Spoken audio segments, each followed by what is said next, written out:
ನಮಸ್ತೆ ನನ್ನ ಪ್ರಿಯ ವೀಕ್ಷಕರೇ, ನಮ್ಮ ಲಕ್ಷ ಚಾನಲ್ಗೆ ಸ್ವಾಗತ. ವೀಕ್ಷಕರು, ಇವತ್ತು ನಾವು ನೋಡ್ತಿರೋವಂಥದ್ದು ಈ ಗ್ರಹಣ ಅಮಾಸೆ ಇದೆ. ಆ ಗ್ರಹಣ ಅಮಾಸೆಯಲ್ಲಿ ಕೆಲವೊಂದು ಅಂದರೆ ಗ್ರಹಣ ಇದೆ, ನಮ್ಮ ದೇಶದಲ್ಲಿ ಇಲ್ಲ. ಅದು ಮಾಮೂಲಿ ಸಾಧನೆ ಮಾಡೋರಿಗೆ, ಮಂತ್ರ ಹೇಳ್ಕೊಂಡು ಸಿದ್ಧಿ ಮಾಡ್ಕೊಳ್ಳೋರಿಗೆ ಅದನ್ನು ನೀವು ಮಾಡ್ಕೋಬೋದು. ಅದ್ಭುತವಾದಂಥ ಒಂದು ಮಂತ್ರ ಇದನ್ನೆಲ್ಲ ಯಾಕೆಂದರೆ ಇಂಥ ಒಂದು ಅದ್ಭುತವಾದ ದಿನದಲ್ಲಿ ಬಂದಾಗ ನೀವು ಮಾಡ್ಕೋಬೋದಾಗುತ್ತೆ. ಮತ್ತು ಇನ್ನೊಂದು ಏನಪ್ಪ, ನಾನು ಕೊಡ್ತಾ ಇರ್ತೀನಿ, ಅದನ್ನು ಮಾಡ್ಕೊತೀರಾ. ಮತ್ತೆ ನಾನು ಕೆಲವೊಂದು ಮೊದಲೇ ಹೇಳಿರ್ತೀನಿ, ಇಂಥದಕ್ಕೆ ಬರುತ್ತೆ. ಕೆಲವೊಂದು ಮಂತ್ರ ಇರುತ್ತೆ, ಕೆಲವೊಂದು ಯಂತ್ರ ಇರುತ್ತೆ. ಯಂತ್ರಕ್ಕೆ ಯಾವಾಗಾರು ಆ ಯಂತ್ರಕ್ಕೆ ಮಂತ್ರ ಇರೋದಿಲ್ವೋ ಅವಾಗ ಮೊದಲೇ ನಾನು ಒಂದು ಮಂತ್ರಗಳು ಕೊಟ್ಟಿರ್ತೀನಿ. ಅವಾಗ ಯಂತ್ರ ಕೊಟ್ಟಿರೋದಿಲ್ಲ, ಆ ಮಂತ್ರನ ಬರ್ಕೊಳ್ಳಿ. ಅವಾಗ ನಾನು ಕೊಟ್ಟಂಥ ಯಂತ್ರಕ್ಕೆ ಮಂತ್ರ ಇಲ್ಲ ಅಂದಾಗ ಅದನ್ನು ನೀವು ಬಳಸ್ಕೊಳ್ಳಿ ಅಂತ ಹೇಳ್ತೀನಿ. ಆದರೆ ನಿಮಗೆ ಪಾಪ ಅದು ಅರ್ಥ ಆಗ್ತಿತ್ತು ಇಲ್ವೋ ನನಗೆ ಗೊತ್ತಿಲ್ಲ. ಇವೆಲ್ಲ ನೀವು ಬರೆದಿಟ್ಕೊಂಡಾಗ ಇದನ್ನು ಅದೇ ಥರನೇ ಬರ್ಕೋಬೇಕು. ಇದು ಯಂತ್ರ ಇಲ್ಲ, ಬರೀ ಮಂತ್ರ. ಯಾವುದೇ ಯಂತ್ರಕ್ಕೆ ಈ ಮಂತ್ರ ಬರುತ್ತೆ ಅಂತ ನೀವು ಬರ್ಕೋಬೇಕು. ಈಗ ನಾನು ಏನಕ್ಕೆ ಎಷ್ಟು ಬಿಡಿಸಿ ಹೇಳ್ತಾ ಇದ್ದೀನಿ ಅಂದರೆ, ಯಾರು ಹೇಳ್ತಿರೋದಿಷ್ಟು ಹೇಳ್ತಾ ಇದ್ದೀನಿ, ನಿಮ್ಗೆ ಅರ್ಥ ಆಗಲಿ. ನಿಮಗೆ ಹೇಳೋದು ದೊಡ್ಡದಲ್ಲ, ಅದು ಅರ್ಥ ಆಗೋ ಥರ ನಿಮ್ಗೆ ಹೇಳಿದಾಗ ಅದು ನಿಮಗೆ ಕೆಲಸಕ್ಕೆ ಬರುತ್ತೆ. ನಾನು ಸುಮ್ಮನೆ ಏನೋ ಒಂದು ಮಾಡಬೇಕಲ್ಲ, ಒಂದು ಹೇಳ್ಕೊಂಡು ಹೋಗ್ತೀನಿ ಬಿಟ್ರಿ, ಅರ್ಥ ಆದರೆ ಆಗಲಿ, ಬಿಟ್ಟರೆ ಬಿಡಲಿ ಅಂದರೆ ಅದು ಏನಕ್ಕೂ ಬರೋದಿಲ್ಲ. ಹಾಗಾಗಿ ಕೊಟ್ಟ ಮೇಲೆ ಸರಿಯಾದ ರೀತಿಲಿ ಕೊಡಬೇಕು ಅನ್ನೋ ಉದ್ದೇಶಕ್ಕೆ ಇಲ್ಲಿ ನಾನು ಕೊಡ್ತಾ ಇದ್ದೀನಿ. ಇದಕ್ಕೆ ಯಂತ್ರ ಇಲ್ಲ, ಈಗಲೂ ಹೇಳ್ತಾ ಇದ್ದೀನಿ, ಯಂತ್ರ ಇಲ್ಲ. ಮುಂದಕ್ಕೆ ನಾನು ಯಂತ್ರಗಳನ್ನ ಕೊಡ್ತೀನಿ, ಆವಾಗ ಮಂತ್ರ ಇರೋದಿಲ್ಲ, ಕೆಲವೊಂದಕ್ಕೆ ಮಂತ್ರ ಇಲ್ಲ. ಅವಾಗ ಇದನ್ನು ಬಳಸ್ಕೊಬೋದು ನೀವು. ಇದನ್ನು ಅದೇ ರೀತಿ ಮೆನ್ಷನ್ ಮಾಡಿ ಬರ್ದಿಟ್ಕೊಡಿ. ಬನ್ನಿ, ಇವಾಗ ಇದನ್ನು ಕೆಲವೊಂದು ಗುರು ದತ್ತಾತ್ರೇಯ ಮಂತ್ರ ಅಂತ ಗುರು ದತ್ತಾತ್ರೇಯರ ಒಂದು ಮಂತ್ರ. ಇದನ್ನು ನೀವು ಯಾವ ಸಮಯದಲ್ಲಾದರೂ ಮಾಡ್ಕೋಬೇಕು, ಯಾವ ಸಮಯದಲ್ಲಿ ಹೆಂಗೆ ಮಾಡಬೇಕು, ಏನು ಮಾಡಬೇಕು ಅಂತ ಹೇಳ್ತೀನಿ. ಇದಕ್ಕೆ ಬೇಕಾಗುವಂಥ ಕೂಡ ಏನೇನು ಅಂತ ಕೂಡ ಹೇಳ್ತೀನಿ. ಇದು ಮತ್ತು ಏನು ಕೆಲಸಕ್ಕೆ ಬರುತ್ತೆ ಅನ್ನೋದು ಕೂಡ ನಾನು ಹೇಳ್ತೀನಿ. ಬನ್ನಿ, ಈಗ ಈ ಮಂತ್ರ ನೀವು ಬ್ರಾಹ್ಮಿ ಮುಹೂರ್ತದಲ್ಲಿ, ಅರ್ಲಿ ಮಾರ್ನಿಂಗ್ ಅಂದರೆ ಬೆಳಗಿನ ಜಾವ, ಬ್ರಾಹ್ಮಿ ಮುಹೂರ್ತ ಅಂತ ಏನು ಹೇಳ್ತೀವಲ್ವಾ, ಆ ಮುಹೂರ್ತದಲ್ಲಿ ಇದನ್ನು ಗುರುವಾರ ತಪ್ಪಿದ್ರೆ ಭಾನುವಾರ ಅಥವಾ ಗುರುವಾರ 2 ವಾರದಲ್ಲಿ ಇದನ್ನು ಮಾಡಬೇಕಾಗುತ್ತೆ. ಇದಕ್ಕೆಲ್ಲ ಸ್ನಾನ ಎಲ್ಲ ಮುಗಿಸಿ ಒಂದು ಪೂಜಾ ಮಂದಿರದಲ್ಲಿ ನೀಟಾಗಿ ಎಲ್ಲ ಅಲ್ಲಿ ಸ್ವಚ್ಛ ಮಾಡಿ ಅಲ್ಲೊಂದು ಕಂಬಳಿ ಹಾಸ್ಕೊಂಡು ಅದರ ಮೇಲೆ ನೀವು ಹಾಸಿನ ಹಾಕಬೇಕಂದ್ರೆ ಕುಳಿತುಕೋಬೇಕು. ನಂತರ ಈ ಮಂತ್ರನ ಜಪ ಮಾಡ್ತಾ ಕಂಠಪಾಠ ಮಾಡ್ಕೋಬೇಕು.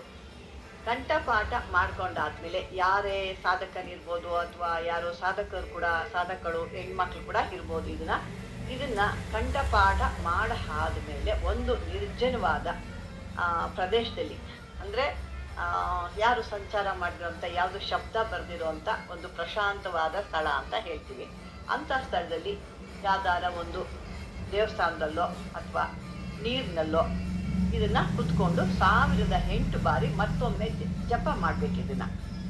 ಇದು ಮೊದಲು ಈ ರೀತಿ ಇರೋ ದಿವಸ ನೀವು ಅರ್ಲಿ ಮಾರ್ನಿಂಗ್ ಅಂದರೆ ಒಂದು ಬ್ರಾಹ್ಮಿ ಮುಹೂರ್ತದಲ್ಲಿ ನೀವು ಎದ್ದೊಳ್ಬೇಕು. ಎದ್ದು ಒಂದು ನಿರ್ಜನವಾದ ಒಂದು ಸ್ಥಳ ಆಗಿರ್ಬೋದು, ಯಾವ್ದಾದ್ರು ದೇವಾಲಯಗಳೆಲ್ಲ ಆಗಿರ್ಬೋದು, ನೀರಿನೆಲ್ಲ ನಿಮ್ಮ ಶಕ್ತಿ, ನಿಮ್ಮ ಒಂದು ಇಷ್ಟ, ನಿಮ್ಗೆಲ್ಲಿ ಇರುತ್ತೋ ಅಲ್ಲಿ ಹೋಗಿ ಕುತ್ಕೋಬೋದು. ನೀರಿನಲ್ಲಿ ಕುತ್ಕೊಂಡ್ರು ಇನ್ನೂ ಭಾಳ ಒಳ್ಳೆಯದೆ. ಯಾವ್ದಾದ್ರು ದೇವಾಲಯಗಳಂದರೆ ಶಬ್ದ ಇಲ್ದಿರೋಂಥ ದೇವಸ್ಥಾನಗಳು, ಅಂದರೆ ಅದು ಕೆಲವೊಂದು ಜನ ಜಾಸ್ತಿ ಬರೋಂಥ ಪಾಳ ದೇವಸ್ಥಾನ ಅಂತ ಕೂಡ ಹೇಳ್ತಾರೆ. ಅಂಥ ಜಾಗದಲ್ಲಿ ಹೋಗಿ ನೀವು 1008 ಬಾರಿ ಜಪ ಮಾಡಬೇಕು. ಇದರಿಂದ ಏನಾಗುತ್ತೆ, ನಿಮಗೆ ಜಪ ಸಿದ್ಧಿ ಆಗಿಬಿಡುತ್ತೆ. ನಂತರ ನೀವೇನು ಮಾಡ್ಬೋದು, ಈ ಸಿದ್ಧಿ ಆದ ನಂತರ ಕೆಲವರು ನೋಡಿ ಮನೆ ಮೇಲ್ಗಡೆ ಈ ಕಟ್ಲೆಕಾಯಿ ಅಂತ ಕಟ್ತಾರೆ. ನನಗೆ ಸಾಕಷ್ಟು ಜನ ಕೇಳ್ತಾ ಇದ್ರಿ, ಈಗ ನಿಮ್ಗೆ ಸಿಕ್ಕಿದೆ ಅಂದ್ಕೊಳ್ತಾ ಇದ್ದೀವಿ. ಆ ಕಟ್ಲೆಕಾಯ್ದು ಮಂತ್ರ ಕೊಡಿ ಅಂತ ಹೇಳ್ತಿದ್ರು. ಈಗ ನೋಡಿ ಅಂಥದ್ದೊಂದು ಅದ್ಭುತವಾದಂಥ ನಿಮ್ಗೆ ಸಿಕ್ಕಿದೆ. ಈ ರೀತಿ ಆಗ ನೀವು ಸಿದ್ಧಿ ಆದಮೇಲೆ ಈ ಮಂತ್ರ ನಿಮ್ಗೆ ಸಿದ್ಧಿ ಆಗುತ್ತೆ. ತದನಂತರ ಏನು ಮಾಡಬೇಕು, ಒಂದು ತೆಂಗಿನಕಾಯಿ, ಅಂದರೆ ಆ ತೆಂಗಿನಕಾಯಿ ನೆಲಕ್ಕೆ ಮುಟ್ಟಿಸಿರಬಾರ್ದು, ಕೆಳಗೆ ಬೀಳಬಾರ್ದು, ಆ ಥರ ಅಂತರ್ಗಾಯಿಲೆ ಇಟ್ಕೋಬೇಕು. ಇದನ್ನು ಆ ರೀತಿ ಕಿತ್ಕೊಂಬಂದು ಒಳ್ಳೆ ದಿವಸದಲ್ಲಿ ಅದನ್ನು ಕಿತ್ಕೊಂಡು ಇಟ್ಟಿರಬೇಕು. ಅಂದರೆ ಅವಾಗಲೂ ಅದನ್ನು ನೆಲದ ಮೇಲಾಗಲಿ ಕಟ್ಟೆ ಮೇಲಾಗಲಿ ಈ ಥರ ಇಡಬಾರ್ದು, ಅಂತರದಲ್ಲಿ ಇಡಬೇಕು. ಈ ಕಾಯಿನ ಈ ಮತ್ತೆ ನೀವೇನು ಒಂದು ಕಂಠಪಾಠ ಮಾಡ್ಕೊಂಡಿರ್ತೀರಲ್ಲ, ಆ ಕಂಠಪಾಠ ಮಾಡಿಕೊಂಡು ಮಂತ್ರದಿಂದ ಮತ್ತೊಮ್ಮೆ 11 ಸಾರಿ ಮಂತ್ರಿಸ್ಬಿಟ್ಟು, 11 ಬಾರಿ ಮಂತ್ರಿಸ್ಬಿಟ್ಟು ಈ ಮನೆಗೆ ತಲೆ ಬಾಗಿಲು ಅಂತ ಹೇಳ್ತೀವಲ್ವಾ, ತೊಲೆ ಬಾಗಿಲು ಅಥವಾ ತಲೆ ಬಾಗಿಲು ಮೇನ್ ಡೋರು, ಅಲ್ಲಿಗೆ ಇದನ್ನು ಕಟ್ಟಿದ್ರೆ ಒಂದು ಅಥವಾ ಎರಡು ಬರೋ ಮುಂದೆ ಅಥವಾ ಯಾವ್ದಾದ್ರು ನಿಮ್ಮ ಬರೋ ಅಂತ ಮುಂದೆ ಸರ್ವ ಕಷ್ಟಗಳಿಗೆ ಇದು ದೂರ ಆಗುತ್ತೆ. ನೀವೇನು ಕಷ್ಟ ಬಂದಾಗಲೇ ಅದನ್ನ ಮಾಡ್ಕೋಬಾರ್ದು. ಮುಂದೆನೇ ಮಾಡ್ಕೊಂಡಾಗ ನಿಮಗೆ ಕಷ್ಟ ಬರೋಕ್ ಮುಂಚೆನೇ ಮಾಡ್ಕೊಂಡಾಗ ಬರೋ ಅಂಥ ಕಷ್ಟ ಏನಿರುತ್ತೆ ಮುಂದೆ ಬರೋ ಅಂಥ ಕಷ್ಟ ಅವಾಯ್ಡ್ ಆಗುತ್ತೆ. ನೀವು ಏನು ಅಂದರೆ ನಾವು ಮುಳುಗೋಗ್ಬೇಕಾದ್ರೆ ಅವಾಗ ದೇವ್ರ ಜ್ಞಾನ ಮಾಡ್ತೀವಿ. ನಾವು ಮುಂದೆನೇ ಈ ಜಪ ಸಿದ್ಧಿಗಳು ಮಾಡ್ಕೊಂಡಿದ್ದಾಗ ಆ ಮುಳುಗೋಗ್ಬೇಕಾದ್ರೆ ಆ ದೇವ್ರು ಯಾವುದೋ ಒಂದು ರೀತಿ ಆ ಮಂತ್ರ ನಾವು ಮಾಡಿರೋದು ಒಂದು ಫಿಕ್ಸೆಡ್ ಇರುತ್ತಲ್ಲ, ಆ ಫಲ ಅವ್ನು ಯಾವುದೋ ರೀತಿಲಿ ನಮ್ಮನ್ನು ದಡಕ್ಕೆ ಬಿಸಾಕ್ತಾನೆ. ಅದೇ ರೀತಿ ಈ ಮಂತ್ರಗಳು ಕೂಡ ನೀವು ಸಿದ್ಧಿ ಮಾಡಿ ಇಟ್ಕೊಂಡಾಗ ಸರ್ವ ಕಷ್ಟಗಳು ನಿವಾರಣೆ ಆಗ್ತವೆ. ಅಥವಾ ವಿಭೂತಿಲಿ ಮಂತ್ರಿಸ್ಕೊಡ್ಬೋದು, ನೀರನ್ನು ಮಂತ್ರಿಸ್ಕೊಡ್ಬೋದು.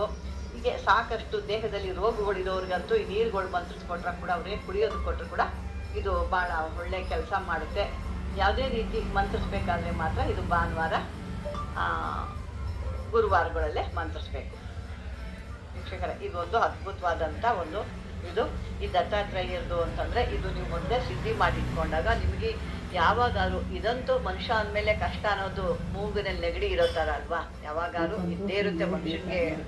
ಕಷ್ಟ ಅನ್ನೋದು ಇಲ್ವೇ ಇಲ್ಲ. ಒಬ್ಬರಿಗೆ ಹಣದ ಕಷ್ಟ ಆದರೆ ಒಬ್ಬರಿಗೆ ನೆಮ್ಮದಿ ಇದು, ಇನ್ನೊಬ್ಬರಿಗೆ ಇನ್ನೊಂದು ನಾನಾ ಥರ ಧಾನ್ಯ ಇರೋದಿಲ್ಲ, ಮನೆಯಲ್ಲಿ ಹಣಕಾಸು ಸಮಸ್ಯೆ ಇರುತ್ತೆ, ಯಾವುದೋ ಆರೋಗ್ಯಗಳಿರೋದಿಲ್ಲ, ಅನಾರೋಗ್ಯದಿಂದ ನರಳ್ತಿರ್ತಾರೆ. ಕೆಲವ್ರು ಅಂದ್ಕೊಳ್ತಾರೆ ಅಯ್ಯೋ ಎಷ್ಟಿದ್ರೆ ಏನ್ ಬಂತು, ಆರೋಗ್ಯನೇ ಇಲ್ವಲ್ಲ ನಮ್ಗೆ ಅಂತ ಹೇಳ್ತಾರೆ. ಅಂಥವ್ರು ಕೂಡ ಇದನ್ನ ಮಾಡ್ಕೊಂಡು ಕುಡಿಬೋದು. ನಂಗೆ ಬೆಳಗ್ಗೆ ಒಂದು 2-3 ಜನ ಇದನ್ನೇ ಮಾತಾಡಿದ್ರು, ಈ ಥರ ನೀವು ಹೇಳಿದ್ದೆಲ್ಲ ನಮ್ಗೆ ಸಿಂಟಮ್ ಇದೆ, ಅದಕ್ಕೇನು ಮಾಡಬೇಕು ಅಂತ. ನೋಡಿ, ಇದನ್ನ ನಿಮಗೆ ನೀವೇ ನಿವಾರಣೆ ಮಾಡ್ಕೋಬೋದು. ನೀವೆಲ್ಲೋ ಹಣ ಕೊಟ್ಟು ಮಾಡಿಸ್ಕೊಂಡು ಅದು ಮಾಡ್ಕೊಳ್ಳೋದ್ಕಿಂತ ನೀವೇ ಅಂದರೆ ಸಿದ್ಧಿ ಆಗಿರಬೇಕು. ಸುಮ್ಮನೆ ಪಾಠ ಓದ್ದಂಗೆ ಮಾಡ್ಕೊಂಡ್ರೆ ಹಾಗಲ್ಲ.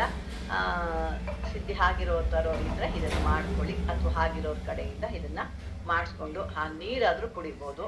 ಆ ನೀರನ್ನ ಸಿದ್ಧಿ ಮಾಡಿಕೊಂಡು ಅವಾಗೇನಾಗುತ್ತೆ, ನಿಮಗೆ ಯಾವುದೇ ದೇಹದಲ್ಲಿ ನೋವು ಇರ್ಬೋದು, ಅಲೇಸೆ ಇರ್ಬೋದು, ಒಂಥರ ಸೋಂಬೇರಿ ಥರ ಏನೋ ಒಂದು ದೇಹದಲ್ಲಿ ಅಥವಾ ರೋಗಗಳು ಅಂದಾಗ ಕೆಲವು ಹಾಸ್ಪಿಟ್ಲಿಗೆ ಹೋದ್ರೂ ವಾಸಿನೇ ಆಗಲ್ಲ.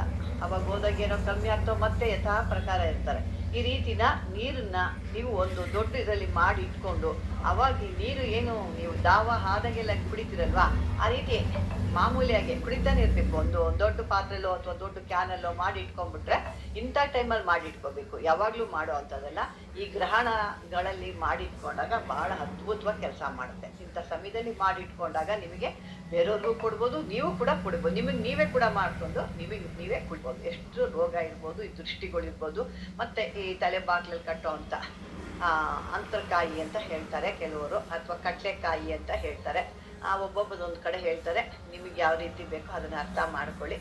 ವೀಕ್ಷಕ ಬಾಂಧವರೇ, ಹೀಗೆ ಗೊತ್ತಾಗಿದೆಯಲ್ವಾ ಈ ಒಂದು ದತ್ತಾತ್ರೇಯರ ಗುರುಗೆ ನಾವು.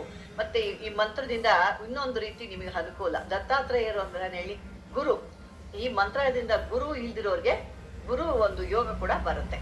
ಹಾಗಾಗಿ ಈ ಒಂದು ಇದರಲ್ಲಿ ಎಷ್ಟೋ ಥರ ನಿಮಗೆ ಕೆಲಸಗಳಾಗುತ್ತೆ. ಅದನ್ನ ಸಿದ್ಧಿ ಮಾಡಿಕೊಂಡು ನಿಮ್ಮ ಕಷ್ಟಗಳನ್ನ ನೀವು ಪರಿಹಾರ ಮಾಡ್ಕೊಳ್ಳಿ ಅಂತ ಹೇಳ್ತೀನಿ. ಈ ಒಂದು ವಿಡಿಯೋ ನಿಮ್ಗೆ ಅನುಕೂಲವಾಗಿದ್ದರೆ, ಇಷ್ಟ ಆಗಿದ್ರೆ ಲೈಕ್ ಮಾಡಿ, ಶೇರ್ ಮಾಡಿ. ಆದಷ್ಟು ಬೇರೆಯವ್ರಿಗೆ, ನಿಮ್ಮ ಫ್ರೆಂಡ್ಸ್ ಸರ್ಕಲ್ಗೆ ಸಂಬಂಧಪಟ್ಟವ್ರಿಗೆ ಶೇರ್ ಮಾಡಿ. ಅವ್ರ ಕಡೆ ಮಾಡ್ಕೊಂಡಾಗ ನಿಮಗೆ ಅವರಿಂದನೇ ನಿಮ್ಗೆ ಎಷ್ಟೋ ಒಂದು ಅವ್ರು ಬಂದಂಥ ಕಷ್ಟ ನೀವೇ ಪರಿಹಾರ ಮಾಡಿದಷ್ಟು ಪುಣ್ಯ ನಿಮಗೆ ಸಿಗುತ್ತೆ. ಶೇರ್ ಮಾಡಿ. ಆದಷ್ಟು ಸಬ್ಸ್ಕ್ರೈಬರ್ ಮಾಡ್ಕೊಳ್ಳಿ. ಯಾಕೋ ಯಾರು ಜಾಸ್ತಿ ಸಬ್ಸ್ಕ್ರೈಬರ್ ಆಗ್ತಾ ಇಲ್ಲ ನನಗೆ. ಸಬ್ಸಿಡಿ ನನ್ನ ಒಂದು ಪದ್ಮಾವತಿ ಚಾನಲಿಂದ ಜಾಸ್ತಿ ಇಲ್ಲ. ಹಾಗಾಗಿ ಸಬ್ಸ್ಕ್ರೈಬರ್ ಮಾಡ್ಕೊಳ್ಳಿ. ಗೊತ್ತಿಲ್ಲ ಅಂದರೆ ಕೇಳಿ ಸಬ್ಸ್ಕ್ರೈಬರ್ ಮಾಡ್ಕೊಳ್ಳೋದು ಹೇಗೆ ಅಂತ. ನೀವು ಅಲ್ಲಿ ನೋಡ್ಬೇಕಾದ್ರೆ ಒಂದು ಬೆಲ್ಲಿನ ಆಕಾರ, ಗಂಟೆ ಆಕಾರದಲ್ಲಿ ಒಂದು ಅಲ್ಲಿ ಆಕಾರ ಇರುತ್ತೆ. ಅದನ್ನೇ ಟಚ್ ಮಾಡಿದ್ರೆ ಸಾಕು, ನಿಮಗೆ ನಾನು ಮಾಡಿದಂಥ ಎಲ್ಲ ವಿಡಿಯೋಗಳು ಕೂಡ ಬಂದು ನಿಮಗೆ ಕೈ ಸೇರುತ್ತೆ ಅಂತ ಹೇಳ್ತಾ ಬಾಂಧವರೇ, ಈ ಒಂದು ವಿಡಿಯೋ ನೋಡಿದ್ದಕ್ಕೆ ಧನ್ಯವಾದ.